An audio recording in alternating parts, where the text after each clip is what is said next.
पीर भी और कई आमिल हज़रात लोगों को बताते हैं कि इनमें जिन की हाज़िरी हो गई है और इनमें किसी बुजुर्ग की हाज़िरी हो गई है या इनमें किसी की हाज़िरी हो गई है। इस्लाम हलूल को नहीं मानता और हलूल शुरू कोई चीज़ नहीं होती कि कोई दूसरी चीज़ उस पर आ जाए। हाँ, आपका अपना आप होता है। इंसान को अपना ही नहीं पता, उसने अपने आप को ही नहीं पढ़ा पूरा। खुदा ने ये क्या बनाया, अपने आप को ना पढ़ा होता है ना अपने आप को जांचा होता है। अपनी ही पहचान नहीं होती और हम दूसरों को पहचान रहे होते हैं, आप दूसरों को जज कर रहे होते हैं। इसी दौरान कुछ ऐसी चीज़ें या ऐसी रूहानी मशक़ें कर लेते हैं जिसके नताइज से हम बेखबर होते हैं। जो अपना आप खुलता है उसकी समझ नहीं होती, तो कोई कहता है जिन्न है और कोई कहता है जादू है, कोई कहता है किसी ने कुछ कर दिया, कुछ हो गया। मोस्ट ऑफ द टाइम्स वो अपना आप ही होता है।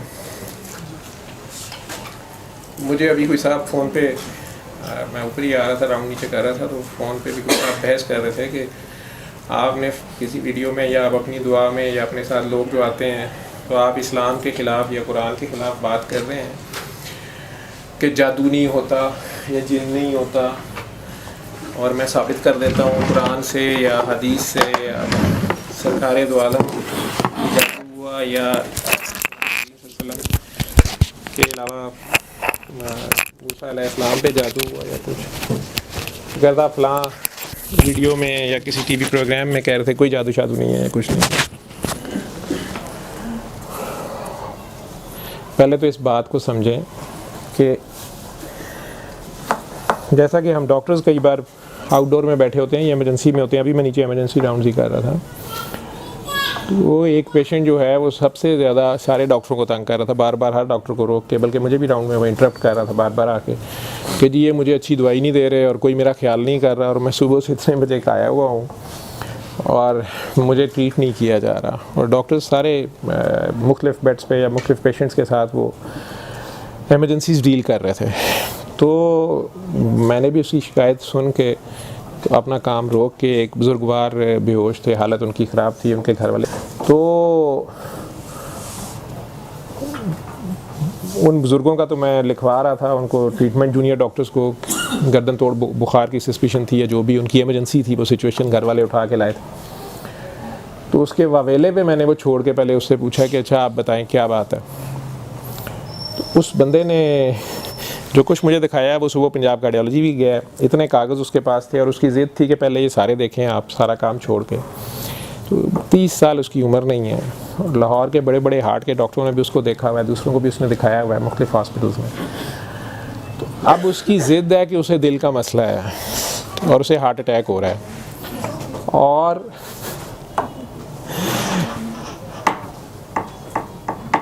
उसको भी मैंने यही कह दिया तुम्हें कोई मसला नहीं है, ठीक है। वो कह रहा है मेरी ईसीजी देखें, मेरा इको देखें, मेरी एंजियो करवा दें, उसको एक ही सुई फंसी हुई है, मेरी एंजियो करवा दें। तो अब उसको जब मैं कह रहा हूँ कि कोई दिल की बीमारी नहीं होती, इस तरह कोई दिल की बीमारी नहीं होती जो वो डिस्क्राइब कर रहा है, तो वो नफ्सियाती तौर पे फंसा हुआ है कि उसको दिल की बीमारी है, उसे हम कार्डियक न्यूरोसिस कहते हैं। अब वो वहाँ कहके लगाना शुरू हो गया कि लो जी ये नवा डॉक्टर है कहता दिल की बीमारी नहीं होती, ठीक है। तो उसको छोड़ के मैंने वापस इमरजेंसी डील की है जिस पेशेंट को मैं देख रहा था। इसी तरह जादू का कॉन्सेप्ट मैंने पहले भी, मैं तो अपनी बात कर सकता हूँ ना एज ए डॉक्टर भी, और जितनी मुझे समझ है जादू का बिल्कुल कुरान में ज़िक्र है। जादू होता क्या है ये बहुत कम लोगों को पता है, लेकिन जितनी भी समझ है उसमें 90% से ज़्यादा लोग नफ्सियाती मरीज़ बने हुए होते हैं कि हमारे पे जादू है, हम पे किसी ने करा दिया है या हो गया है, और वो जादू मादू नहीं होता। अपने घर की अपनी ख़ानदानी लड़ाइयाँ, मुआशी मसाइल होते हैं, नफ्सियाती मसाइल बन जाते हैं फिर वो, और ना ही हम उनको उस तरीके से डील कर रहे होते हैं।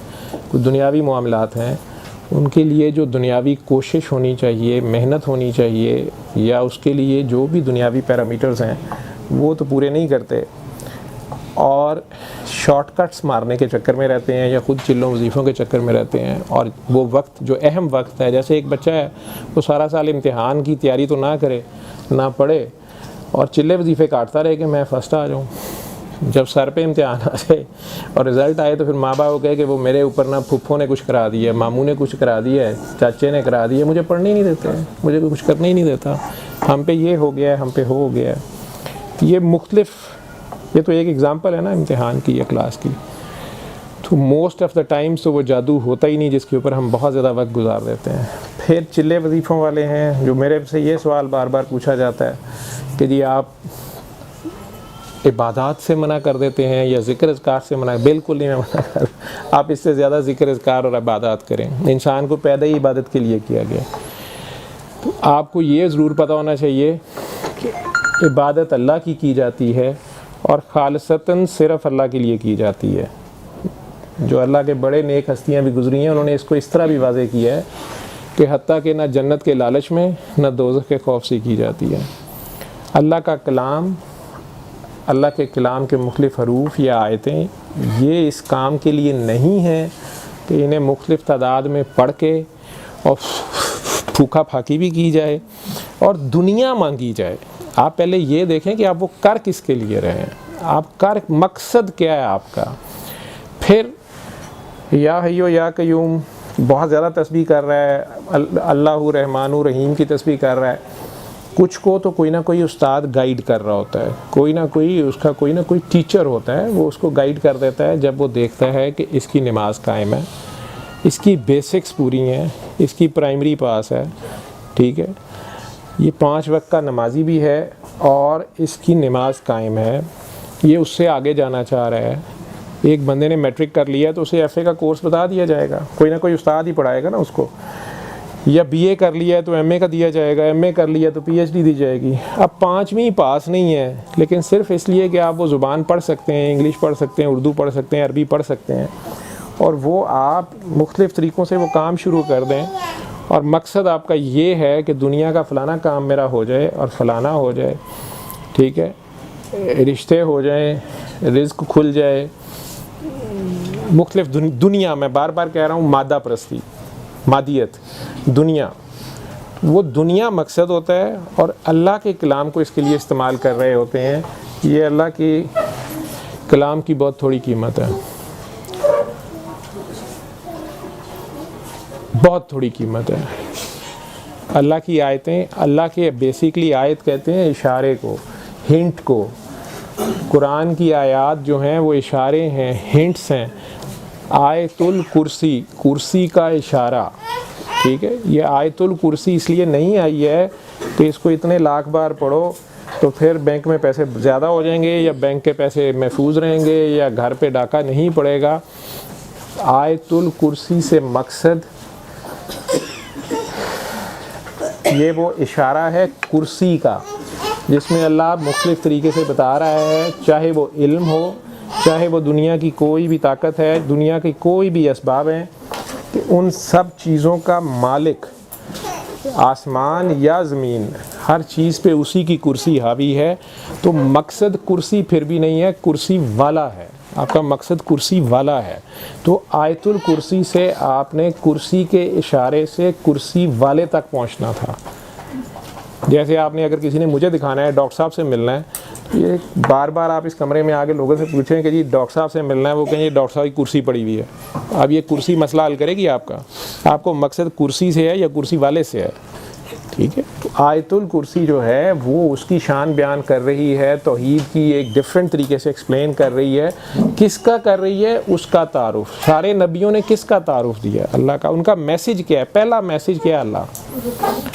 तो उस अल्लाह तक पहुंचना, जब आप किसी वजह से परेशान हैं, किसी खौफ का शिकार हैं, तो आप आयतुल कुर्सी एक अरब के तौर पे अगर आप पढ़ेंगे, तो आपको अगर अरबी ज़ुबान भी आती है या उर्दू में उसका तर्जुमा पढ़ेंगे, तो उस मैसेज को समझें कि वो क्या कह रहा है।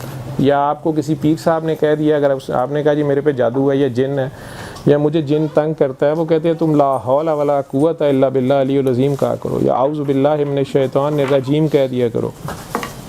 अब ये कुरान की आयात या अल्फाज जो हैं या दुआ है, ये क्या कह रही है कि मैं अल्लाह की पनाह में आ गया शैतान मरदूद से।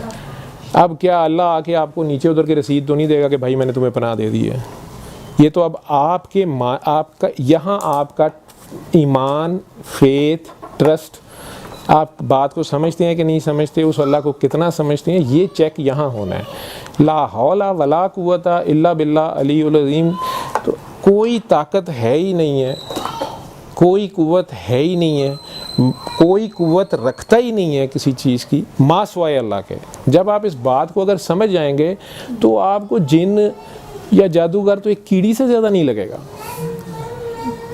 आप एक और नुक्ते को समझ लें, मूसा अलैहिस्सलाम की मिसाल देते हैं। मैं अपनी समझ बता रहा हूँ, मैं 100% गलत हो सकता हूँ और आप सब लोग मेरे से बड़े आलम हो सकते हैं, जितने सुन भी रहे हैं और जितने देख भी रहे हैं। मैंने तो एक मरीज़ को समझाना है जो साइकी का मरीज़ है या बेचारे को पागल कर दिया गया क्या कह के कि तुम्हारे पे जिन्न आते हैं, या बच्चियों का अशर मैंने देखा है जो हुआ होता है, तो मैं उसे बता सकता हूँ। मूसा अलैहिस्सलाम की मिसाल दे दी जाती है कि जी उन पे जादू चल गया। नबी करीम सल्लल्लाहु अलैहि वसल्लम के बारे में नऊज़ुबिल्लाह कह दिया जाता है उन पे जादू चल गया। मा सिवाय अल्लाह के। जब आप इस बात को अगर समझ जाएंगे तो आपको जिन्न या जादूगर तो एक कीड़ी से ज़्यादा नहीं लगेगा। आप एक और नुक्ते को समझ लें, मूसा अलैहिस्सलाम की मिसाल देते हैं। मैं अपनी समझ बता रहा हूँ, मैं 100% गलत हो सकता हूँ और आप सब लोग मेरे से बड़े आलम हो सकते हैं, जितने सुन भी रहे हैं और जितने देख भी रहे हैं। मैंने तो एक मरीज़ को समझाना है जो साइकी का मरीज़ है या बेचारे को पागल कर दिया गया क्या कह के कि तुम्हारे पे जिन्न आते हैं, या बच्चियों का अशर मैंने देखा है जो हुआ होता है, मैं उसे बता सकता हूँ। मूसा अलैहिस्सलाम की मिसाल दे दी जाती है कि जी उन पे जादू चल गया। नबी करीम सल्लल्लाहु अलैहि वसल्लम के बारे में नऊज़ुबिल्लाह कह दिया जाता है उन पे जादू चल गया। आप सब लोग ये तो बहुत बताते हैं ये साबित करने के लिए कि नबी भी बस हम जैसे आम बंदे होते हैं। कुरान की फ़लानी आयत में लिखा हुआ है एक आम बंदे पे जादू हो जाए तो उसको तोड़ने का क्या तरीका नबी करीम सल्लल्लाहु अलैहि वसल्लम ने इख्तियार किया। उन्होंने एक बार औज़ु बिल्लाहि मिनश शैतानिर रजीम बिस्मिल्लाहिर रहमानिर रहीम पढ़ के और सूरह फलक और सूरह नास एक बार पढ़ ली या मैक्सिमम 3 बार पढ़ ली, वो दुआ है। उन्होंने वो दुआ की है कि अल्लाह मेरी तेरी पनाह में आ गया हूँ जादू करने वालों से, बद कौमों से, हसद करने वालों से, धागों पे गिरे मारने वालों पे, पुतलों में सुइयाँ मारने वाले, वसवसे डालने वाला शैतान वसवसा सिर्फ डाल सकता है। शैतान मेरा हाथ उठा के किसी लड़की को नहीं पकड़ा सकता, ना मेरे हाथ से शराब की बोतल खिलवा सकता है। हाँ आइडिया दे सकता है कि शराब की बोतल पड़ी है, कोई नहीं देख रहा, पी जा, लेकिन इस आइडिया पे अमल मैंने करना है। वो मेरा हाथ पकड़ के, किसी जिन में ये ताकत नहीं है कि वो मेरा हाथ पकड़ के खुद जो है वो आगे काम करा दे। अगर किसी के पास कोई जिन है जिन्होंने काबू किए हैं, उसे को मेरे से करवा दे। या ये जो हमारे दुश्मन है आजकल जंग हमारे पे मुसल्लत है, उन पे छोड़ दें ये जिन से, उन पे जादू करें और जंग जीत लें। उधर से गोले और जहाज़ आ रहे हैं, इधर से हम जादू कर लें। या जो कहता है कि नहीं जी हमारे पे हो जाता है, फिर इतने बड़े कुफ्रिया कलमात हैं कि जी मेरा रिस्क बांधा हुआ है जादू से, या हमारे रिश्ते बांधे हुए हैं जादू से। आप कुरान अगर पढ़ेंगे तो वहाँ तो वो कह रहा है कि रज़ाक उसका नाम है, बल्कि खैरुल राज़िकीन है वो। तो अगर किसी ने उसका ही हाथ बांध दिया है तो फिर आप पता करें कि वो कौन है जिसने उसका हाथ बांध दिया है। वो फिर अल्लाह से भी बड़ा कोई खुदा निकला है, फिर उसको मान लें जाके, छोड़ें परे इस अल्लाह को जिसके हाथ ही बांध दिए हैं किसी ने। ये कैसे पॉसिबल है? तो हमारे अपने ईमानों का हाल ये है, मूसा अलैहिस्सलाम को अल्लाह ने वो असा उनके पास पहले से था, जिस लकड़ी को लेके वो फिर रहे थे, जिस सोटे को लेके, जिस असा को लेके वो पहले से फिर रहे थे, बकरियां चराते रहे हैं। वो शुएब अलैहिस्सलाम की पहली बार जब तूर पे अल्लाह ताला से मुकालमा उनका हो रहा है तो अल्लाह ने उन्हें कहा है कि इस डंडे को अपने, ये जो तुम्हारे हाथ में डंडा है इसको ज़मीन पे रखो। रखा है तो वो सांप बन गया, और अल्लाह कहता है कि वो डर गए, लेकिन अल्लाह ताला ने कहा कि डरो नहीं, अब इसको पकड़ लो। अल्लाह ने उन्हें मुख्तलिफ निशानियाँ अता की हैं। मूसा अलैहिस्सलाम को उस डंडे की हकीकत का ही नहीं पता, जिसको उन्होंने इतने सालों से पकड़ा हुआ है कि अल्लाह चाहे तो अचानक उसको सांप बना सकता है। अल्लाह के लिए क्या मुश्किल है? असल मैसेज ये है, ठीक है। फिर अपने ही हाथ को उन्होंने क्या बगल से निकाल, वो चमकना शुरू हो गया। अब वही हाथ उनके पास पहले से था, उन्हें उस हाथ की चमक का यद्दे बैज़ा जिसे कहते हैं, उन्हें अपना आप ही नहीं पता। तो हाथ तो उनके पास पहले से था। ये अल्लाह की शान है जो उन्हें बता रहा है कि मैं तेरे साथ हूँ, तूने किसी जगह घबराना नहीं है। मैं किसी सेकंड के 1000वें हिस्से में कुछ को कुछ भी कर सकता हूँ, लेकिन दुनियावी असबाब में, दुनिया में रहते हुए तुम जाओ फ़िरौन के पास। मेरे लिए तो वहाँ ज़्यादा मज़ेदार ये वाक़या है कि अल्लाह वहाँ जो इल्तफ़ात की रिक्वेस्ट कर रहा है मूसा अलैहिस्सलाम से। मूसा अलैहिस्सलाम पैगंबर बनने से पहले ही इस कुव्वत के मालिक हैं कि उसी हाथ से थप्पड़ मार के वो बंदा मार देते हैं, बल्कि कातिल हैं वो। उनके ऊपर कत्ल का इल्ज़ाम ही नहीं है, उन्होंने किया हुआ है कत्ल। उस कत्ल की वजह से वहाँ से वो भागे हुए हैं और वो दूसरे शहर चले गए हैं जहाँ हज़रत शुएब अलैहिस्सलाम की बेटी से उनकी मुलाकात होती है और वो सारी कहानी है जो उनकी, लेकिन कत्ल उन्होंने किया हुआ है। अब वही असा उनके पास है, वही डंडा उनके पास है और वो डंडा ले के वो गए हैं फ़िरौन के पास, लेकिन अल्लाह ने साथ ही कह दिया कि मूसा उससे इल्तफ़ात से बात करना। इस अल्लाह को क्यों नहीं आप गौर कर रहे कि ये जो रहमान अल्लाह है जिसका मैं मैसेज दे रहा हूँ, ये रहमान है क्या, रहीम क्या है, ये दोनों में फ़र्क क्या है? आप बड़े हैं, मुझे बताएं। बिस्मिल्लाहिर्रहमानिर्रहीम हम सब पढ़ते हैं ना, तो साथ नाम अल्लाह के, बे की बिस्मिल्लाह का बे क्या है और इसका मतलब क्या है, इसको चले रहने दें। साथ नाम अल्लाह के जो रहमान और रहीम है। ये रहमान और रहीम में क्या फ़र्क है? तर्जमा तो है ना मेहरबान और रहम करने वाला। तो मेहरबान जो है वो रहम भी करता है, जो रहम करता है वो मेहरबान भी है। उसके बावजूद दो फ़िक्रें हैं, दो लफ्ज़ हैं, तो फिर इसका मतलब है कि थोड़ा बहुत फ़र्क तो है इनमें। जहाँ पर भी इकट्ठे आएंगे रहमान रहीम, रहमान पहले आता है। रहमान पे पूरी एक सूरत भी है, रहमान एक आयत भी है, इशारा भी है, बल्कि मुख्तलिफ़ हरूफ़ मुक़त्तात का मजमूआ है ये, अगर आप ध्यान से देखें। लेकिन बहरहाल तो रहमान है क्या और रहीम क्या है? फ़र्क क्यों है? दो लफ्ज़ अल्लाह कह रहा है तो इसमें क्या फ़र्क है? इस तरह तो हमने कुरान पढ़ा ही नहीं है, ना हमने उसमें गौर किया है। हमने उसे रमज़ान में 100 बार तो ख़त्म किया है, मैं इसके ख़िलाफ़ नहीं हूँ, लेकिन फिर उसको समझें भी। अल्लाह कह रहा है ना, ये मेरी आयतों के ऊपर किस तरह गिरते हैं। अल्लाह कोई और इशारे दे रहा है, ज़िक्र से फ़िक्र अफजल है। फिर उसे सोचे मैं तो कोई आलम नहीं हूँ, मैं तो आप लोगों को तबलीग नहीं कर रहा, मैं तो एक तरीका इलाज बता रहा हूँ। उस तरीका इलाज में जब मेरे पास मरीज़ आएगा तो मुझे तो उस बेचारे को बताना है। और आज तक हज़ारों इनमें से ठीक हुए हैं जो मानते गए हैं, करते गए हैं। वो जिन कहाँ गए, वो जादू कहाँ गए? यहाँ बैठे हुए हैं लोग जिन्होंने पता नहीं 100 तावीज़ पहने हुए थे, बेचारे हसार बांध के सोते थे, पता नहीं कितने 100 वजीफ़े करते थे, कपड़े उनके फिर फट जाते थे, खून के छिट्टे फिर उन पे पड़ते थे, बुएँ उन्हें आती थीं, खुशबुएँ उन्हें आती थीं। जवान बच्चियाँ कपड़े फाड़ के सड़कों पे भागी जा रही थीं या छत पे चढ़ जाती थीं, और वो बेचारे भी जैसे जो कोई बताई जा रहा था वैसे वैसे करी जा रहे थे। और हमारे डॉक्टर्स भी, हम डॉक्टर्स भी साइकेट्री में उन्हें हमारे पास आते हैं पेशेंट्स ऐसे, उन्हें भी दवाइयाँ भी हम देते हैं, कई बार नशा आवर दवाइयाँ देनी पड़ती हैं। सोच भी आती है कि यार हम इतनी हैवी डोज में नशा दे रहे हैं, हम दें तो जायज़ है, अगर वो बेचारा खुद टीके लगाने शुरू कर दे तो नाजायज़ है। ये तो मसले हैं हमारे। लेकिन बहरहाल coming back to the main point, वो नफसियाती मरीज़ बन गए होते हैं, जादू जादू जादू जादू जादू। अब जहाँ जादू है ही नहीं है और आप उस जादू को ढूंढने के लिए ज़िद हैं, तो अब कहाँ से ढूंढेंगे? अब जादू या निकलेगा कहाँ से? उल्टा आप अपने ऊपर नफसियाती मरीज़ बंदा बनता जाता है। मूसा अलैहिस्सलाम को अल्लाह कह रहे हैं फ़िरौन की खातिर कि मूसा उससे इल्तफ़ात से बात करना। 70 माओं से ज़्यादा प्यार करते हैं ना। जिस तरह माँ को डर होता है बाप को शिकायत लगाते हुए भी, तो साथ उसे कहती है हुण तुसी मारे हो ना, मैं मार लिया, इंज ना कहो, उंज ना कहो, साथ ऊपर खड़ा होने की कोशिश करती है। मैं तो अल्लाह की वहाँ शान देख रहा हूँ कि उसको फ़िरौन जैसे शख्स से इतनी उसको फ़िक्र है, चाहे वो हुज्जत पूरी कर रहा है, लेकिन वो हुज्जत भी उसने बड़े साल पूरी की है। पहले तो यही बात नहीं मुझे समझ आती कि एक शख्स बादशाह वक्त का है, वो मेल जीनोसाइड कर रहा है, वो नस्ल कुशी से कहते हैं, नस्ल कुशी, वो एक ख़ास कबीले की नस्ल कुशी कर रहा है, उनके मर्द बच्चे पैदा होते साथ ज़िबा कर रहा है। ये छोटा जुल्म तो नहीं है, उनकी सिर्फ औरतें रह जाएंगी, बहुत बड़ा जुल्म है। रिश्ते कहाँ होंगे उनके? तो आईफोन से भी ज़्यादा नीचे उनकी वैल्यू चली जाएगी। नस्ल आगे चलेगी कैसे? चलने दे ही नहीं रहा वो। किसी काहिन के, किसी पशीन गो के कहने पे कि इसी कबीले के उस बंदे का भी अब इल्म, ये भी देख लें, उस बंदे का भी इल्म देख लें जिसने उसको बताया था। ये भी इल्म है जिसने उसे बताया था कि बनी इसराइल का ही एक आदमी तुम्हारा तख्ता उल्टेगा और तुम्हारी तबाही का असबाब होगा। पेशीन गोई तो वही पूरी साबित हुई। अब इल्म वो भी है, हालांकि आपको उससे मना किया गया, और वो इस इल्म को मानता भी है।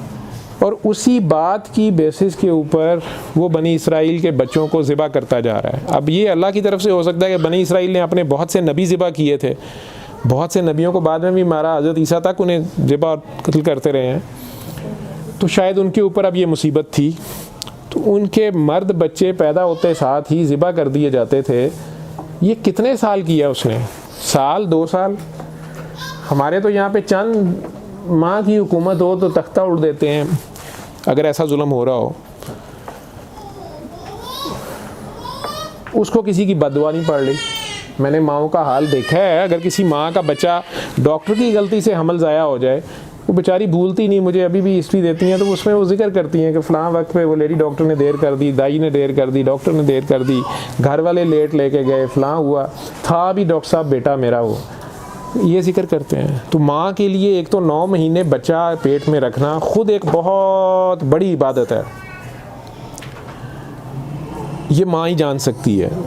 उसके बाद इंतहाई तकलीफ़ से अपने सर पे कफन बांध के, ज़चगी में उसके सर पे कफन बड़ा होता है, वो बिल्कुल जान पे खेल के उसको पैदा करती है। बहसियत डॉक्टर्स हम जानते हैं, मेरे पास रोज़ कॉम्प्लिकेशंस आई होती हैं, आईसीयू में गिरती हैं, मर जाती हैं, शहीद हो जाती हैं बहुत सी उनमें से, किसी को कदर भी नहीं होगी इन चीज़ों की। वो अपनी जान पे खेल के पैदा करती है। अब जब उसको वो बच्चा वो सामने देखती है भी बेटा, 9 माह की उसकी मेहनत है, और अचानक उस बच्चे को पकड़ के ज़िबा कर दिया जाए, उस माँ पे क्या गुजरेगी? उसकी आह से तो अर्श हिलना चाहिए। और बिल्कुल बेगुनाह, वो औरत तो ज़ाती तौर पे बेगुनाह है ना, अगर उसके बड़ों ने भी अपने नबियों की गुस्ताखियाँ की हैं तो वो क्या करे? बहरहाल वो जो भी खेल था, ये काम मूसा अलैहिस्सलाम की पैदाइश से पहले से वो कर रहा है, और मूसा अलैहिस्सलाम की पैदाइश पे उनकी वालदा को वही अल्लाह ने भेजी है। अल्लाह ने उनकी वालदा को वही भेजी है, अल्लाह के यही लफ्ज़ हैं। और अब किसी से नहीं बर्दाश्त होता कि माँ को वही कैसे आ गई, तो वो कुरान में पढ़ लें। मैं जाना नहीं चाहता उस साइड पे, आलिम नहीं, उलमा हज़रात हैं, माइंड करेंगे। तो उनकी वालदा को वही आई है, तो उन्होंने उनको दरिया में बहाया है। वो बीबी आसिया जैसी माँ के पास पहुँचा है, ये एक अलहदा किरदार है। ये नहीं बता रहे हम लोगों को कुरान में से, ना औरतों को सोचने पे मजबूर कर रहे हैं, ना मर्दों को, कि बीबी आसिया जैसी माँ जो फ़िरौन की बीवी है, उसका दर्जा इतना बड़ा क्यों है कि सरकार ने कायनात की बड़ी 4 औरतों में उनका नाम लिया है। उनका ऐसा कौन सा अमल है कि उसे कामिल औरत कहा जा रहा है? ये तो किसी ने नहीं पढ़ाया, ना हमारी बच्चियों को, ना बड़ों को, कि फ़िरौन जैसे खामन से भी शादी हो जाए तो वहाँ गुजारा कैसे करना है और अपना दीन ईमान भी कैसे बचाना है, ये तो आज तक किसी ने नहीं बताया। मेरी ड्यूटी तो नहीं है, मैं तो सिर्फ सोचने का कह सकता हूँ कि इस पे सोचें कि बीबी आसिया का ऐसे क्या अमाल थे उनका ये दर्जा है। फिर वो उस बच्चे को बचाती हैं, उस बच्चे की परवरिश करती हैं, वो कहानी आप सबको पता है। मूसा अलैहिस्सलाम पैदाइश के बाद, फ़िरौन के महल पहुँचने के बाद, फिर परवरिश के बाद, फिर बड़े हो गए, कोयले भी मुंह में रख लिए फ़िरौन को जब शक पड़ा है कि ये बच्चा वही ना हो। उसके बाद बड़े हो गए, बड़े होने के बाद बाज़ार में एक बंदा कत्ल भी कर दिया है, फिर वहाँ से भाग भी गए हैं, फिर हज़रत शुएब अलैहिस्सलाम के साथ 10 साल रहे हैं। तो मिनिमम भी हज़रत मूसा अलैहिस्सलाम की उम्र 40 साल तो होगी, क्योंकि नबव्वत 40 साल से पहले तो नहीं अनाउंस कर सकते वो, ये अल्लाह की शर्त है। तो वो 40 साल के तो वो होंगे ना कम से कम, हो सकता है 50 के हों। तो आप ये काउंट करें कि ये 40-50 सालों में फ़िरौन ने रोज़ बनी इसराइल, इतनी बड़ी वो कबीला था, उनमें कितने बच्चे ज़िबा किए होंगे उसने। वो हज़ार हा बच्चों का कातिल है या सैकड़ों बच्चों का कातिल है, और अल्लाह उसको बचाना चाह रहा है। अल्लाह कह रहा है मूसा उससे इल्तिफ़ात से बात करना। और जिब्राईल अलैहिस्सलाम के पूछने पे कि अल्लाह इतना बड़ा बादशाह, उसको तूने इतनी शान दी, जब डूबा तुझे तरस नहीं आया? तो अल्लाह कह रहा है मुझे अपने जलाल और इकराम की कसम, उसने मुझे पुकारा ही नहीं। अगर अभी भी मेरे इकराम को पुकारता तो मैं उसे माफ़ कर देता। ये उस रहमान की शान है, उस रहमान को तो हम पुकारते नहीं हैं। तस्बीह हम पढ़ रहे हैं, रहमानो रहीम, रहमानो रहीम, रहमानो रहीम, रहमानो रहीम, या रहमानो, या रहमानो, या रहीम, या रहीम, या रहीम। पहले तो हमें पता ही नहीं है क्या है। या हय्यो या कय्यूम, या हय्यो या कय्यूम, या हय्यो या कय्यूम। अचानक जिन्न आ गया है, रात को थोड़ा सा खटका हो गया है, ठीक है, घर में कोई लाल रंग के छठे पड़े देख लिए हैं। अब यहाँ मेरे आपके कहने से तो अल्लाह है ही नहीं है, वो तो पहले से, अज़ल से भी पहले से, हमें हमारी समझ से पहले से ज़िंदा है और हमारे बाद तक ज़िंदा रहेगा। वो तो ज़िंदा है, वही तो ज़िंदगी है। तो मेरे आपके कहने से तो है ही नहीं है, और मेरे और आपके कहने से तो कायम नहीं होना उसने। तो फिर हम या कयूम भी पढ़ रहे हैं, तो कहीं कायम मैंने तो नहीं होना था, और ज़िंदा होने का सबूत कहीं मैंने तो नहीं देना था। एक बंदा मर रहा है, एक मरीज़ मर रहा है, और मैं कह रहा हूँ कि नहीं मुझे इतने लाख ही दोगे तो मैं जान बचाऊंगा, नहीं तो नहीं बचाऊंगा। तो जिनको बुल्ला कह रहा है कि असा बुल्ला शाह असा मुर्दे वेखे खांदे पींदे नाले टुरदे वेखे, जिन्हें अल्लाह कह रहा है नबी ये मुर्दा हैं, ये गूंगे बहरे और अंधे हैं, वो गूंगे बहरे और अंधे तो नहीं थे। और जो यहाँ पर गूंगे बहरे अंधे हैं ये वहाँ भी गूंगे बहरे अंधे होंगे। ये वो वाले तो नहीं है बेचारे जो पैदाइशी गूंगे बहरे अंधे हैं, ये नहीं उनकी बात हो रही है। तो ये कौन से गूंगे बहरे अंधे हैं? ये वो हैं जिनके दिल गूंगे बहरे और अंधे हैं, जिनमें एहसास की दौलत नहीं है, जिन्हें दूसरे का एहसास नहीं है, जिन्हें मखलूक खुदा का एहसास नहीं है, जिन्हें खुदा के होने का एहसास नहीं है, और जिन्हें अपनी औकात का एहसास नहीं है, जो खुदा को चैलेंज कर रहे हैं और उसकी आयतुल कुर्सी पढ़ के भी उसकी कुर्सी नहीं पहचान रहे, और फिर किसी जादूगर के पीछे भागे जा रहे हैं, या दुनियावी बादशाहों के पीछे भागे जा रहे हैं, या नोटों के पीछे भाग रहे हैं। ये है कोई बात? उस आयतुल कुर्सी के पढ़ने का क्या फ़ायदा है? या उस आयतुल कुर्सी को आप अगर समझ ही नहीं पा रहे तो उल्टा आप फंस जाएंगे, कल्ब सख्त होगा आपका। अपने उलमा कराम से कहेंगे अगर मैं गलत हूँ तो मुझे बता दें। कल्ब सख्त होता है, उसके बाद कैफियत तारी होना शुरू होती हैं, और फिर मुख्तलिफ मुवक्किलों वालों के पास, भाई मुवक्किल से ज़्यादा तुम तवक्कल से काम क्यों नहीं लेते? मुवक्किल है मुवक्किल पकड़ लूँ, मगर ये मुवक्किल की है क्या? कोई कह रहा है ये जिन, मैं आज उलमा, एक किसी ने मुझे, आप में से किसी ने वीडियोस भेजी हैं, ये देखें इतने बड़े आलम हैं, ये कह रहे हैं मुवक्किल जिन्न होते हैं। फिर एक दूसरे आलम का भेजा कि वो कह रहे हैं कि ये छोटे फरिश्ते होते हैं। भाई मुझे क्यों मरवाने लगे हो? सारे ही ठीक हैं, ये मुझे नहीं पता, मैं डॉक्टर हूँ। मैं सिर्फ इतना जानता हूँ कि मूसा अलैहिस्सलाम का जब उसी फ़िरौन से खेल शुरू हुआ है, उनकी ड्यूटी शुरू हुई है, अल्लाह ने उनकी ड्यूटी लगाई है, इस तक मेरा पैगाम भी पहुंचाओ और इसको बचाने की कोशिश करो। वो सारी कोशिश उन्होंने की है। उसमें आप सबको पता है उस वाक़े का कि वो जादूगरों से मुकाबला हुआ। जादू पे जो बात हो रही है, जादूगरों से मुकाबला हुआ, वो क्या था जादूगरों से मुकाबला? उन्होंने मूसा अलैहिस्सलाम से कहा कि तुम पहला वार करना है तो करो। अल्लाह का बंदा यूजुअली कभी पहला वार नहीं करता। उन्होंने कहा तुम लोग करो जो करना है, मैं बाद में करूँगा। और सबको आप लोग अपने जहन में सोच लें कि एक बहुत बड़ा मैदान है, उसमें उन्होंने 50 या 100 या 5000 रस्सियाँ फेंकी हैं, और मूसा अलैहिस्सलाम के हाथ में बस एक वो असा है या डंडा है। असा को मैं डंडा, मैं फिर कुछ लोग जो बहुत इज़्ज़त करते हैं या रिस्पेक्ट वाले हैं, बहुत अकीदत वाले हैं, वो मेरी करेक्शन नीचे करते रहते हैं कि जी कुरान मजीद को ऐसे पकड़ा हुआ था, या असा कहें डंडा ना कहें। और भाई मेरी कौम में 90% नई जनरेशन जो है उन्हें ये भी नहीं पता कि डंडे को असा कहते हैं। डंडा इन्हें समझ आए, ठीक है, डंडा इन्हें समझ आए, उनके हर 8-10 साल के बाद जो है वो ये भी एक तरीका इलाज है, मेरे अजीज़ हज़मत रहो, तो वो ये इसकी इन्हें समझ आए, असा की नहीं समझ आए, ठीक है, ये भी एक तरीका इलाज है। तो एक उनके पास वो असा है और या 2 टांगे हैं उनके पास, और पूरे मैदान में वो अकेले खड़े हैं और देखने वाले पूरी मजमा देख रहे हैं। अब उन जादूगरों ने जो भी मंत्र पढ़ा, या आप लोग जैसे जादू कहते हैं पढ़ा, मेडिकल साइंस या साइकेट्री कहती है हिप्नोटाइज कर देते हैं, ठीक है जी, ये जो भी किया उन्होंने इल्यूजन क्रिएट की, इसे मैं कहूँगा, क्योंकि अल्लाह भी यही कह रहा है। तो मूसा अलैहिस्सलाम को वो रस्सियाँ सांप नज़र आने लगी। अल्लाह कहता है मूसा को ख्याल गुजरा कि ये सांप है। तो ये ख्याल की ताकत जो है, अगर आप लोगों को समझ आ जाए, मॉडर्न साइंस इस ज़माने में जंग जो हो रही है वो ख्याल पे हो रही है। आप लोग हथियारों की जंग समझ रहे हैं, ये ख्याल पे हो रही है, आपके माइंड पावर पे हो रही है, ठीक है। और माइंड पावर किसी की जागीर नहीं है, IQ जिनका ज़्यादा होगा और जो बात को डीप समझते हैं। आप तो अभी तक यही फ़ैसला कर रहे हैं कि स्पीकर हलाल है या हराम है, ठीक है। तो बहरहाल मूसा अलैहिस्सलाम को ख्याल गुजरा कि ये सांप है। जैसे आपको या मुझे हो जाए कि हाय मेरे पे जिन्न है, ये जिन्न आ गया है या कुछ आ गया है, तो ये वसवसा या ये ख्याल या इल्यूजन हम अंग्रेज़ी में इसे कहते हैं। मूसा अलैहिस्सलाम को ये ख्याल गुजरा है सांप है, और जादूगरों को पता है। अब इसमें गौर करें कि वो जितने भी जादूगर हैं 8-10, उनकी जो माइंड पावर है वो कंसंट्रेट है मूसा अलैहिस्सलाम के ऊपर अटैक के लिए, और अटैक कर रहे हैं उन रस्सियों के थ्रू उनको, और रस्सियाँ मूसा अलैहिस्सलाम को सांप नज़र आनी चाहिए, और ये उनकी माइंड पावर है या उनका ये जादू पावर है, या जो भी उन्होंने करना है ये है। तो अल्लाह ने लफ्ज़ यूज़ किए हैं कि मूसा को ख्याल गुजर रहा है कि वो सांप है। अब उन्हें वो सांप नज़र आ रहे हैं और वो सांप तेज़ी से भागते हुए उनकी तरफ आ रहे हैं।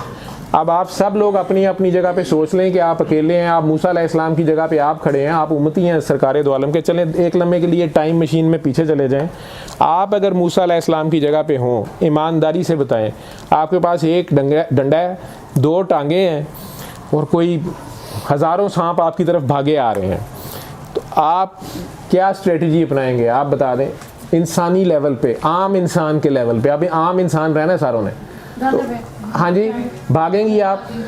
2 टांगे हैं आपके पास, कितनी स्पीड पे भाग सकती हैं? और सांप की स्पीड पता है आपको, ठीक है? और वो इतने ज़्यादा वो मुख्तलिफ साइडों से घेरेंगे आपको, तो बहरहाल आप भाग सकती हैं, भागेंगी। नहीं, डंडा भी है आपके पास तो आप भागेंगी, अच्छी बात है, आप भागेंगी। और कोई बंदा? डंडे से मारेंगे। आप डंडे से मारेंगी? डंडे से कितने मार लोगे? 1 2, उतनी देर में बाकी तो पड़ जाएंगे ना आपको, और आपके इर्द गिर्द पता नहीं वो कितने बड़े बड़े सांप थे। तो अब इंसानी लेवल पे मूसा अलैहिस्सलाम को, उन लोगों का तो ईमान नहीं है मूसा अलैहिस्सलाम पे, और ना मूसा अलैहिस्सलाम की किसी ताकत पे, और ना मूसा अलैहिस्सलाम के किसी अल्लाह पे। उनको तो अपने जादू पे मान है और बादशाह वक्त उनके साथ है। जिस तरह आजकल के मुख्तलिफ उलमा कराम जो हैं वो भी जादूगर हैं। जब उन्हें हुकूमत लिखती है, ये पाकिस्तान की आर्काइव्स में है, जिस पे अफसोस होता है कि सदर पाकिस्तान ख़त लिख रहा है वज़ीर मजहबी अमूर और इतलाआत को कि मुल्क में रिश्वत बहुत ज़्यादा हो गई है, आप इस पे फतवा जारी करें। और वो ऑफिशियल लेटर में वापस जवाब पूछ रहे हैं कि जनाब सदर, आपने वाज़े नहीं किया कि फतवा रिश्वत के हक़ में देना है या ख़िलाफ़ देना है। ये पाकिस्तान के रिकॉर्ड में पड़ी हुई हैं चीज़ें, ये देख लें, या शायद मैंने एवं गप मार दी है, ये देख लें जाके। वो आलिम है सारे, बहुत बड़े बड़े, ठीक है? ये भी उलमा है, ये जादूगर हैं, ये मीडिया भी जादू है ना, मेजॉरिटी कुछ का कुछ दिखा देगा आपको, ठीक है? तो अल्लाह हम सब को, हम सब के शर से बचाए। एनीवेज, तो मूसा अलैहिस्सलाम को अब क्या करना चाहिए? मूसा अलैहिस्सलाम को तो सांप नज़र आ रहे हैं और सांप ही भागे आ रहे हैं, और वो भी इंसान है। सांप ने काटा तो उनका खून ही निकलेगा और उनको जहर चढ़ जाएगा। नबी करीम सल्लल्लाहु अलैहि वसल्लम को भी पत्थर लगाए तो दांत ही शहीद हुआ है, या तलवार लगी है तो खून ही निकला है। यहाँ तक तो ठीक है, बशरी तकाज़ों में वो कोई करामत करके नहीं दिखा रहे, वो भी यही बर्दाश्त कर रहे हैं। भूख लगी है तो वो पत्थर ही बांध रहे हैं, और आपको भी पत्थर बांधने को कह रहे हैं, अगरचे हम में से किसी ने नहीं बांधे। और उनकी दुआ से अल्लाह का शुक्र है कि आज तक इस कौम पे ये वक्त नहीं आया। लेकिन बहरहाल, अब मूसा अलैहिस्सलाम भाग तो सकते नहीं हैं, अल्लाह का नबी है, तो भागना तो जायज़ नहीं है उनके लिए, तो डंडे से लड़ें। तो मूसा अलैहिस्सलाम के जो दुश्मन हैं उन्हें भी पता है कि अगर नहीं भागेगा तो सांप पकड़ेंगे इसको, इस वहम में मर जाएगा, हाय मेरे पे जादू हो गया है, हाय मेरे पे जादू हो गया है। और या फिर ये डंडे से कितने मार लेगा, रस्सियाँ हैं, ये मरनी तो है नहीं, तो इसके पास डंडा ही है ना। तो वो लोग, अब उनकी जो माइंड पावर है, जब आप किसी मुल्क पे हमला करते हैं या दूसरे बंदे पे हमला करते हैं, अपनी ताकत का भी अंदाज़ा होता है और अगले का भी पता करना होता है। जिस तरह मैं अपने से ताकतवर से कभी नहीं लड़ा, फ़ौरन कह देता हूँ भाईजान सॉरी, ठीक है, आपका नहीं मुझे पता। तो जब आगे पता होता है कि कुछ सुनने वाला गलोता है तो भाई की लोड़ है लड़न दी, छोटे आना तो यही आता है। जब छोटा होता है तो उसको फेंट देते हैं हम। मैंने तो आज तक किसी छोटे पहलवान को बड़े को गिराते नहीं देखा, ठीक। तो अब मूसा अलैहिस्सलाम के हाथ में डंडा ही नज़र आ रहा है, तो उनके दुश्मन या जादूगर यही एक्सपेक्ट कर रहे हैं कि ये डंडे से मारेगा अब खड़ा तो अल्लाह कहता है कि मैंने कहा मूसा डंडा भी फेंक दे। इसको ऐसे समझें, इस फिक्रे को, डंडा भी फेंक दे। तो डंडे पे भी एतकाद या तवक्कल नहीं है मूसा अलैहिस्सलाम का, उस अल्लाह पे है, डंडे पे नहीं है। हम में से बहुत से अब वो आसा ढूंढ रहे हैं, क्या मौला अली की जुल्फ़कार पकड़ा दी जाए एक लिद्दू को, वो कहे कि जी इस तलवार को शिकस्त नहीं है तो मैं हूँ बस पता नहीं दुनिया फतह कर लूँगा। उसको मौला अली जैसा जिगरा चाहिए, उसको वो किरदार चाहिए, वो ईमान चाहिए। नहीं तो फिर वो जुल्फ़कार आप लोग ले आए, मेरा ख्याल उधर टर्की में है या जहाँ भी है पड़ी, वो ले आए और देख लें, अगर लड़के जीतना है आपने तो। हम में से तो उठाने की हिम्मत नहीं है किसी में, वो चे जाए कि उसको सारा दिन चलाना। ये 10 मिनट मेरे से ये डंडा नहीं, यही नहीं पकड़ा जा रहा, अगर मैं 5-10 मिनट ऐसे ऐसे करूँ तो मेरा बाजू थक जाएगा। मुझे तो नहीं पता वो लोग किस चीज़ के बने थे और क्या अल्लाह ने उन्हें शान दी थी। हमारे ईमान या हमारी फिजिकल पर कुछ भी नहीं है, हम इन चक्करों में पड़े हुए हैं। अब मूसा अलैहिस्सलाम ने वो डंडा फेंका है जब, तो पहली तो हैरानकुन बात ये है उन जादूगरों के लिए कि यार ना ये भाग रहा है दुश्मनों के लिए और ऊपर से जो डंडा था वो भी फेंक दिया, तो अब ये तीसरी ताकत क्या दिखाएगा। उफ, अब ये करने लगा है, अब ये क्या करने लगा है। एक बात ज़हनी तौर पे उन्होंने मान लिया है कि मूसा कुछ कर सकता है। ये जो दुश्मन का खौफ होता है, ये खौफ है, पैरालाइज करता है। Fear is the most paralysing thing. और उनका ध्यान अपनी रस्सियों से हट के या मूसा अलैहिस्सलाम के डंडे की तरफ हो गया। डंडा क्या करने लगा है, बस इतनी सी कहानी है। तो जब ध्यान डंडे की तरफ हो गया तो रस्सियों से हट गया, तो सांप वापस रस्सियाँ हो गई। मूसा अलैहिस्सलाम ने वापस डंडा उठा लिया।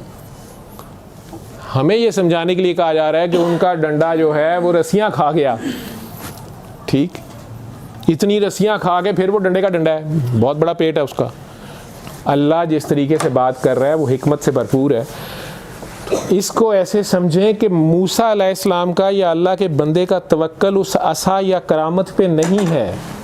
वो करामत पे नहीं लड़ रहा होता, वो करीम से जुड़ा होता है और उसका करम मांग रहा होता है।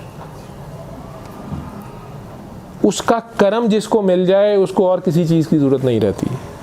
वो करीम से जुड़ा होता है और उसका करम मांग रहा होता है। अब वो अल्लाह करीम है या नबी करीम है या कुरान करीम है, जिसकी पहुंच जहां तलक उसके लिए वहीं पे तू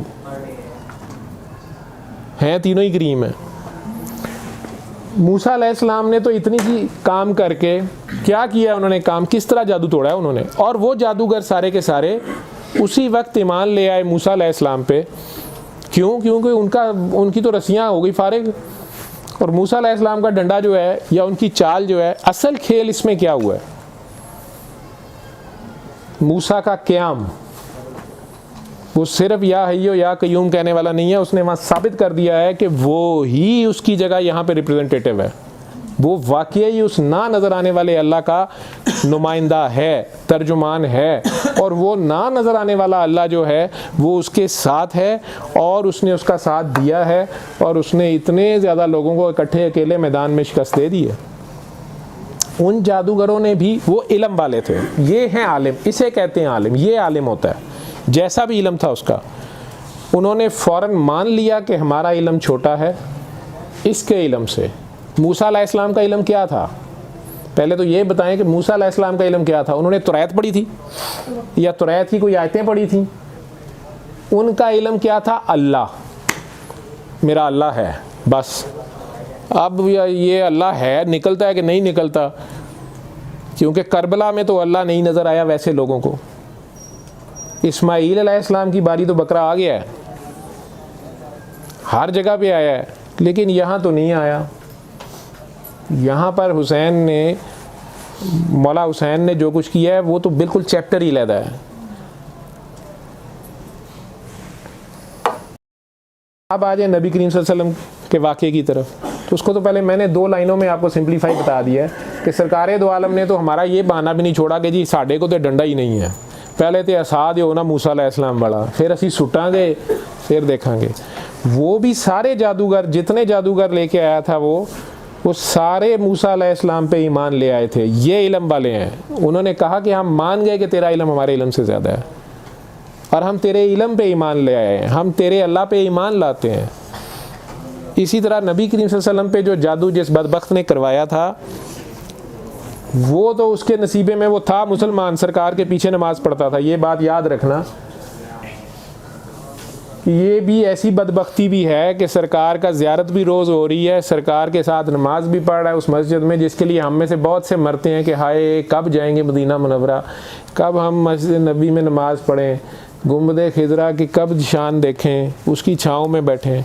ऐसे बदबख्त भी गुज़रे हैं कि सरकार के साथ बैठे हैं, उनसे प्यार लिया है, उनके रोज़ाना उनके जलवे देखे हैं, दर्शन देखे हैं, और फिर उन्हीं पे जादू करा रहे हैं, उन्हीं की दाढ़ी पकड़ रहे हैं, उन्हीं के बारे में आपस में बकवास कर रहे हैं कि नौज़बिल्ला ये कानों के कच्चे हैं। क्या हमारे ईमान भी ऐसे तो नहीं है? अपना अपना गिरेबान पकड़ा करें, बजाय मेरा या किसी और का गिरेबान पकड़ने के अपना गिरेबान पकड़े। आपने क्या समझा उसको? ये कहना बहुत आसान है कि वो हमारे जैसा ही है, काम आदमी है। हम में से कितनों की करतूत उनके बराबर है? कोई माई का लाल ऐसा है जिसकी करतूत उनके बराबर हो? वो बात इस तरीके से समझाई जा रही है कि देखने में बशरी तकाज़ों में इनके वो सारे मसाइल हैं। हम में से कितने हैं जो 3 दिन फाका काट के भी हमारी लाडली बेटी हमें कहे कि अब्बा मेरे हाथों पे छाले पड़ गए हैं, आटा पीसती हूँ, ये पत्थर की चक्की पीसती हूँ, कोई आटा कोई गेहूँ मिल जाए उसको पीसती हूँ, उसको बेचते हैं, कुछ उजरत आती है, कुछ रोटी पकती है। आज फाका है 1 दिन से और मेरे हाथों में अब छल्लियाँ पड़ गई हैं, चंडियाँ पड़ गई हैं, छाले पड़ गए हैं। किसी की ड्यूटी लगा दें, इतने आपके चाहने वाले हैं, इतने मुरीद हैं आपके, आप पे जान निसार हैं, ठीक है, किसी को कहें ये चक्की पीस दे या मेरी मदद कर दे। हम में से कितने आम आदमी हैं ऐसे जो बेटी को ये सबक आगे से देंगे कि मैं तुम्हें इससे भी ज़्यादा अच्छी बात ना बताऊं।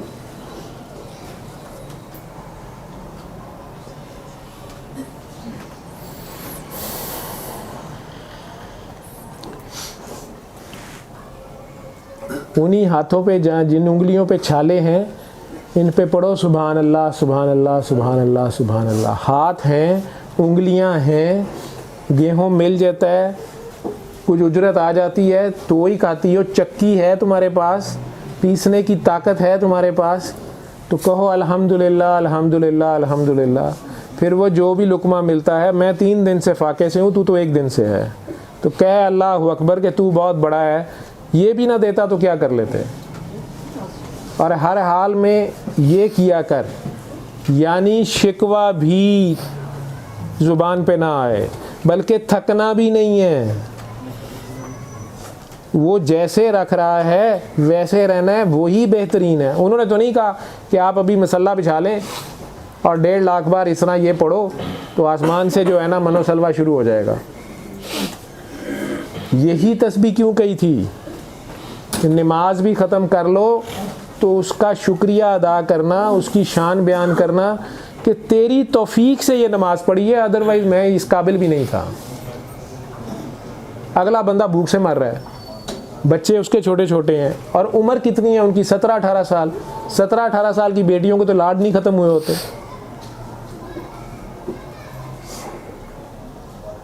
मेरी बेटी माशाल्लाह 21-22 साल की है, यूनिवर्सिटी पढ़ रही है, 1000 लाड हैं उसके, ज़रा सी बात पे नाराज़ हो जाती है। और मेरा दिल मैं जानता हूँ जैसे भी करना पड़ता, लेकिन मुझे तो नहीं, मेरे से तो नहीं ऐसे होता। ये उनकी शान है। उन पे जादू भी किसी बदबख्त ने कोशिश की, चलो ये साइंटिफिकली समझ लो, ये बाल आपके, इसलिए बड़े औरतों को भी कहते थे कि अगर उनके बाल गिरते हैं, कंघी करते हो, तो बालों को किसी महफूज जगह पे या प्रॉपर जगह पे डिस्पोज ऑफ किया करो। बाथरूम में गटर में बच भेजें, ये आपके एंटेनास हैं, इनमें आपका प्योर डीएनए है, ये डी नेचर नहीं होता हज़ारों साल बाद भी, ये प्योर आपका प्योर सिम है, ये आपकी, इस पे सिग्नल आ जा रहे हैं, चलें ऐसे समझ लें। बहरहाल उनके बाल लिए गए, उसको कच्ची खजूर में रखा गया ताकि उसको मीठा चाहिए बालों को, उसको पानी में रखा गया ताकि वो तरोताज़ा ही रहे, कुएं में फेंका गया, कुछ बालों को गिरें मारी गई, दरख्त पे बांधा गया, पुतला बनाया गया, वॉटेवर जो भी नॉनसेंस की गई। जादू आसमानी इल्म था, हारूत मारूत ने सिखाया था, मैंने भी ये सारा पढ़ा हुआ है। लोगों को यही बता बता के आप डराई जा रहे हैं और साइकी के मरीज़ बनाए हुए हैं, और औरतों ने पता नहीं क्या कुछ लुटा दिया इस काम में। और बाशरा लोग हैं और वो बेचारे भी परेशान हैं, हमारे पे जादू और जिन हुआ हुआ है। वो नमाज किस काम की जिसमें ध्यान खुदा की तरफ ही नहीं है, ईमान ही खुदा पे नहीं है, जिन पे है। सबसे बड़ा जिन, सबसे बड़ा जिन या जिन्नों में ताकतवर शैतान है। मेरे मोबाइल में अगर कोई दोस्त मेरा या कोई खैर का कोई शरारत से गंदी फिल्म भी भेज देता है, कुछ भी भेजता है, मैं मैक्सिमम उसको ये देखते साथ मुझे पता चलता है, एक तस्वीर सी नज़र आती है कि यार ये कोई गंदी तस्वीर है या गंदी वीडियो है। अब इसको देखना जो है, ये उंगली से इसको ऐसे करना जो है, ये शैतान साहब में ताकत नहीं है कि वो मेरी उंगली पकड़ के ऐसे कर दे। या मैं अकेला कमरे में बैठा हुआ हूँ अपने ऑफिस में, खातून पेशेंट दिखाने आई है या कोई स्टाफ आई है, कोई जूनियर डॉक्टर आई है, शैतान ये मुझे आइडिया दे सकता है कि इसको पकड़ ले बाने से, इसको इधर से चक्कर दो, इसे उधर से, ये आइडियाज़ दे। SMS भेज सकता है वो SMS भेज सकता है मेरे यहाँ पे, लेकिन वो सच्ची मुच्ची आके मेरे हाथ से उसको पकड़ नहीं सकता, ये याद रखना। ये बहाना क़यामत के दिन नहीं चलेगा कि अल्लाह मियाँ रमज़ान में जो मैंने चोरी चोरी पानी पिया था वो शैतान मेरे होंठों तक ला के अंदर तक दे गया था। नहीं, उसने आइडिया लगाया था, ठीक है। छोटे होते जब हम वॉशरूम में नहा रहे होते थे तो वो ज़रूर आइडिया आते थे कि अब तो कोई नहीं देख रहा, ठीक है। 5-6 साल की उम्र में देखा देखी रोज़े रख लेना बड़े बहन भाइयों के साथ ज़िद ज़बरदस्ती में। और फिर जब बस हुई होती थी, गर्मी के दिन थे, मुझे याद है वो दौर तो हमारे गर्मियों के रोज़े थे, वो फिर नहाने बार बार जाते थे, उसमें वैसे ही पानी ज़ुबान गीली हो ही जाती थी, उसमें से थोड़ा सा कहीं पानी खुद ही अंदर चले जाता था। शैतान बेचता था, शैतान ने अल्लाह के आगे हाथ जोड़ देने हैं कि ये आइडिया तो मेरे अब्बे ने भी नहीं आते जो इन्होंने आते ने, ठीक है। मैं तो सिर्फ आइडिया दिया था, बाकी इन्होंने वीडियो भी खुद बनाई है और क्लिक भी खुद किया है। ये हाथ को क्लिक भी इसने खुद किया है, उस लड़की को तरीके से बुलाया भी इसने खुद था, मैंने सिर्फ आइडिया दिया था। इसी तरह ये वसवसे, इसे वसवसा कह लें या इल्यूजन कह लें, ये आपके ख्याल के ऊपर हावी। आपका ख्याल अल्लाह से हटा तो हटा क्यों? आपकी अल्लाह से दोस्ती है, आपको बजाय इसके कि आपका ध्यान अपने मशूक पे हो, आपका ध्यान इतने से जिन के ऊपर है, तो आप डरी जाएं उससे भाई, फिर आप डरी जाएं। एक बंदा जो है उसकी सदर पाकिस्तान से या बादशाह वक्त से दोस्ती है, लेकिन डरता वो कीड़ी से है, तो अब बादशाह वक्त वहाँ बेचारा क्या करे, मुझे पता है। ये ख्यालात हमारी सोच, आपकी ख्याल, आपकी नीयत, वो फोकस अल्लाह पे क्यों नहीं है? अब जब फोकस उन जादूगरों का हटे और डंडे पे आया कि हाय डंडा क्या करेगा, बस रस्सियाँ फारिग हो गई हैं उधर से। इसी तरह सरकार दो आलम सल्लल्लाहु अलैहि वसल्लम ने सहाबा कराम को दिखाया है, उनके भी दिलों में अगर खौफ था, उन्होंने भी सुना हुआ था कि जादू होता है, उसका मुकाबला कैसा करना है, उन्होंने दिखाया है। देखो ये देखो, कुएं में शायद मौला अली उतरे हैं, या दरख्त के ऊपर से किसी ने वो गिरें जो बांधी हुई थी वो खोली हैं, और सब ने कहा हाय इसको जलाएं, इसको ये करें। ये बताएं ना लोगों को कि उन्होंने कहा ये कुछ भी नहीं है, इसको ऐसे ही रख दो, किसी बेचारे ने कितनी मेहनत की हुई है, इसको ऐसे ही रख दो। और आउज़ बिल्लाहि मिनश शैतानिर रजीम बिस्मिल्लाहिर रहमानिर रहीम, और कुल आउज़ु बिरब्बिल फलक और कुल आउज़ु बिरब्बिन नास, दुआ है ये दुआ है। उसका तर्जुमा पढ़ लें आप कि अल्लाह मैं अब तेरी पनाह मांग, वो बार बार कह रहे हैं मैं तेरी पनाह मांगता हूँ, मैं तेरी पनाह मांगता हूँ, हर एक चीज़ से, हासद से भी, हर एक चीज़ से सिर्फ तेरी पनाह मांगता हूँ। यानी अल्लाह की पनाह में आ गए। उसके बाद वो ये नहीं शक कर रहे कि अल्लाह ने पनाह दी है कि नहीं दी है, हाय अल्लाह की पनाह काबू। अल्लाह बार बार तो कह रहा है आप लोगों को, तो मेरे से ज़्यादा कौन पनाह दे सकता है। और यही सूरह मोमिनून में वो कह रहा है कि इनसे पूछो कि ये दुनिया किसने बनाई है, तो ये कहेंगे अल्लाह ने। इनसे पूछो ये सातों आसमान किसने बनाई, ये कहेंगे अल्लाह में। इनसे पूछो ये ज़मीन किसने बनाई है, समंदर किसने बनाए, ये फलां फलां किसने, ये कहेंगे अल्लाह ने। इनसे पूछो कि वो कौन है जिससे ज़्यादा कोई पनाह नहीं दे सकता, जिसकी पनाह से कोई छुड़ा नहीं सकता और जिसकी पनाह में कोई अटैक नहीं कर सकता, बेहतरीन पनाह देने वाला कौन है, तो ये फ़ौरन कहेंगे अल्लाह। तो फिर इनसे पूछो कि तुम पे कहाँ से जादू हो जाता है। अल्लाह भी इस तरीके से पूछ रहा है, और फिर तुम पे कहाँ से जादू हो गया है। ये अल्लाह कह रहा है सूरह मोमिनून उनकी 84 से 89 आयत पढ़ें, सवाल जवाब की फॉर्म में। वो जादू हमारे ख्यालात पे हो जाता है, हम साइकी के मरीज़ बन जाते हैं, नफ्सियाती मरीज़ बन जाते हैं। क्यों? क्योंकि हम अल्लाह की फाइनलिटी को उसके ऊपर गौर नहीं कर रहे, उस पे यकीन नहीं रह गया, और जादूगर की ताकत पे यकीन आ गया है, जिन की ताकत पे यकीन आ गया। तो अब आप लरसते रहें, ऊपर से अल्लाह का कलाम पढ़ रहे हैं, तस्बीहां पढ़ रहे हैं, दिल में कदूरत है, नफ़रत है, रंज है, गम है, गुस्सा है, बदला है, कीना है, लालच है, हवस है। अब ये कैसे हो सकता है कि बाथरूम में आप घुस के और कुरान की किरात शुरू कर दें, तो आपको फेंटी तो पढ़नी चाहिए। या अबू जहल को कुरान मजीद के पासवर्ड पता चल गए हैं और वो पासवर्ड लगा के जो कुरान की ATM में से पैसे निकालता रहे, अपनी मर्ज़ी के काम करता रहे, और वो पासवर्ड उसका चल जाए, इतने लाख बार ये कर लें, इतने 100 बार ये कर लें, दुनिया के काम वो करता रहे। ख़रीद क्या रहा है आयतों के बदले में? दुनिया।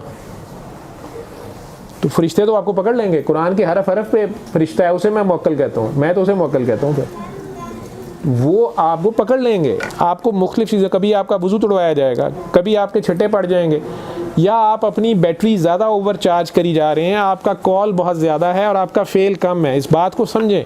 क्या वो कुरान में नहीं कह रहा कि तुम्हारी नमाज़ें, तुम्हारी इबादतें सब फारिग जाएंगी, ज़ाया जाएंगी, हलाकत में पड़ोगे? नेकी मुंह मशरिक या मगरिब को करने का नाम नहीं है।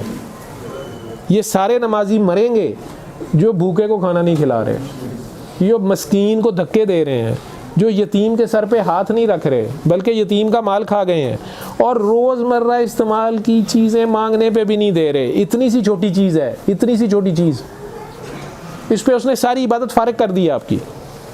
तो जादू तो फिर होगा, जिन भी आएंगे, साइकी के मरीज़ भी मरेंगे, आप वहम के मरीज़ भी बनेंगे, डिप्रेशन भी होगा, एंजाइटी भी होगी, और फिर आपको लूटने वाले आपसे ज़्यादा चालाक आ जाएंगे। जब आप गधे बन गए हैं तो गधों के ऊपर सवारी करने वाले भी पैदा होंगे। जब तक दुनिया में गधे पैदा होते रहेंगे उनके सवार भी पैदा होते रहेंगे। जो ज़्यादा चालाक हैं वो आपको आगे कह देंगे कि ओ हो ये तो आप पे, तो आपको क्या हो गया, आप पे तो असरात हैं। बिल्कुल असरात हैं, हराम खाया उसके असरात हैं, या कुरान की तकदीस नहीं की उसके असरात हैं, या अपने अल्लाह से ही आप दूर हो गए हैं तो असरात हैं, मनफी सोच के असरात हैं, नफ़रत के असरात हैं। एक ही घर में 4 बंदे रह रहे हैं, आपस में एक दूसरे के साथ मुखलिस नहीं है, एक दूसरे के साथ रंज गम गिले रखे हुए हैं, तो भाई शैतान इतना फारिग नहीं है, उसको क्या ज़रूरत पड़ी हुई है आपके पास आए। वो यूरोप क्यों ना जाए जहाँ लोग बड़े ईमान से रह रहे हैं, सही रह रहे हैं, वो उधर जाके फसाद क्यों ना करे। इधर तो आप लोग खुद को फील हैं, इधर तो सगे बहन भाई एक घर में नहीं रह सकते, आते साथ भाभी भी खराब निकल आती है, नंदों पे भी जिन्न आ जाता है, सास भी लरजने लगती है और बहू भी कपकपाने लगती है। ये सारों के ऊपर जिन जादू, ये इतने फारिग हैं ये लोग। तो हमारी आपस की नफ़रतें, हसद, कीने, बुग़्ज़ हैं। सरकार दो आलम ने वो दुआ पढ़ दी और कहा ये ख़त्म हो गया। 200 किलोमीटर दूर वो जादूगर रहते थे और उनका क्लेम था, यहूद थे वो, उनका क्लेम था कि हमारे पास आसमानी इल्म है और इसका तोड़ नहीं है। तौरात आसमानी इल्म है, अंजील आसमानी इल्म है, ज़बूर आसमानी इल्म है, और जो हारूत मारूत ने सिखाया वो भी आसमानी इल्म है। सारा इल्म ही आसमानी है। लेकिन लेटेस्ट इल्म जब आ जाए, एडिशन एक बुक का नया आ जाए, तो पुराना एडिशन कोई नहीं पढ़ता। जब आईने पाकिस्तान में तरमीम हो गई है, अब जो लेटेस्ट आईने पाकिस्तान है वो इम्प्लीमेंटेड है अदालतों में। पुराना जो सन 73 वाला है उसको कोई नहीं उठाता, वो हवालों के लिए ज़रूर यूज़ होता है। वो सारा गांव 200 बंदों के करीब था, जो मुझे रवायत जो मैंने पढ़ी है, अगर मैं गलत हूँ ये चीज़ें खुद ठीक कर लीजिएगा, मेरी बात के माफ़ी ज़मीर को समझें। वो सारे आ गए हैं तभी, और नबी करीम सल्लल्लाहु अलैहि वसल्लम के हाथ पे इस्लाम कबूल किया उन जादूगरों ने, और उन्होंने आके मदीना वालों को कहा है कि हम गवाही देते हैं ये नबी हैं, क्योंकि इनके पास आसमानी इल्म है, हमारे इल्म का तोड़ नहीं था। ये तोड़ आसमान से ही आ सकता है और एक नबी पे आ सकता है, या फरिश्ता है ये या नबी है, और इनके पास जो इल्म है वो फाइनल इल्म है, हमारे इल्म से ऊपर है, और हम इन पे ईमान लाए। ये इल्म, ये आलम, जो मर्ज़ी वो इस इल्म से कर रहा था, ये आलिम, और उसने आके नबी करीम सल्लल्लाहु अलैहि वसल्लम के हाथ पे उन्होंने इस्लाम कबूल कर लिया। लेकिन उस बदबख्त के बारे में सोचो जो मदीना में बैठा सरकार के साथ नमाज़ें पढ़ रहा है और सरकार के बाल इकट्ठे करके और उसके ऊपर जादू करा रहा है। बदकिस्मती की इंतहा है, वो वहाँ रह के नहीं मान सका। मुनाफिक के नसीबे में हदायत नहीं है, मुनाफिकत से बचें। नफाक, इत्तफाक का अपोजिट है नफाक।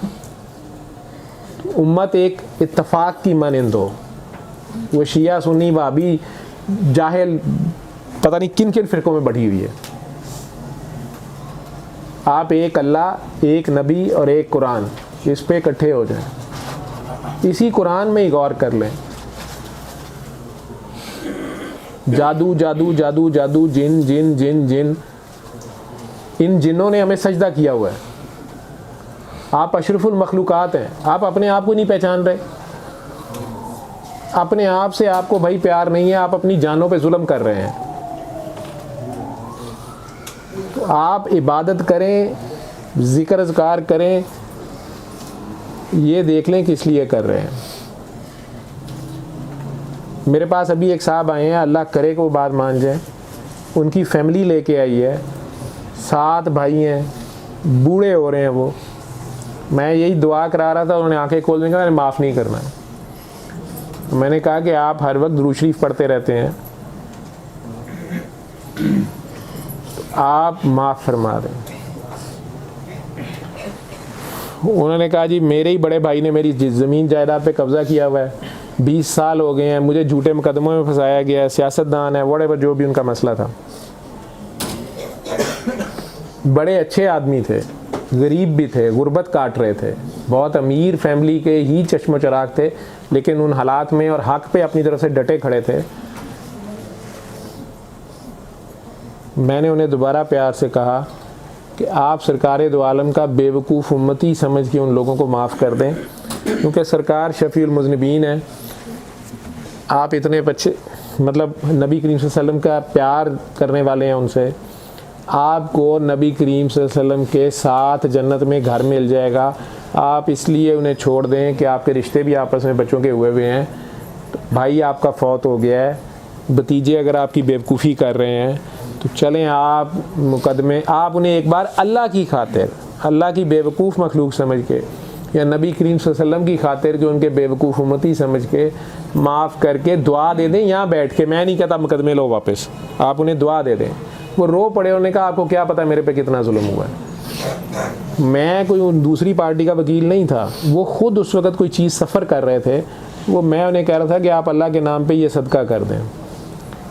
तो क्या ये छोटी बात है कि आपका घर नबी करीम सल्लल्लाहु अलैहि वसल्लम के घर के साथ होगा? तो उन्होंने आगे से हैरान कुन बात कर दी। उन्होंने कहा मुझे तो 2 बार नबी करीम सल्लल्लाहु अलैहि वसल्लम बशारत दे चुके हैं कि तू इन्हें माफ़ कर दे, तू मेरे साथ रही, लेकिन मैं हक पे खड़ा हूँ, मुझे बताएं अगर मैं इन जालिमों को छोड़ दूँ ये तो और जुल्म करेंगे। अब मैं उसके बाद तो बात करने जोगा नहीं रहा, मैं तो खामोश होकर उनके चेहरे की तरफ देखता रहा हूँ।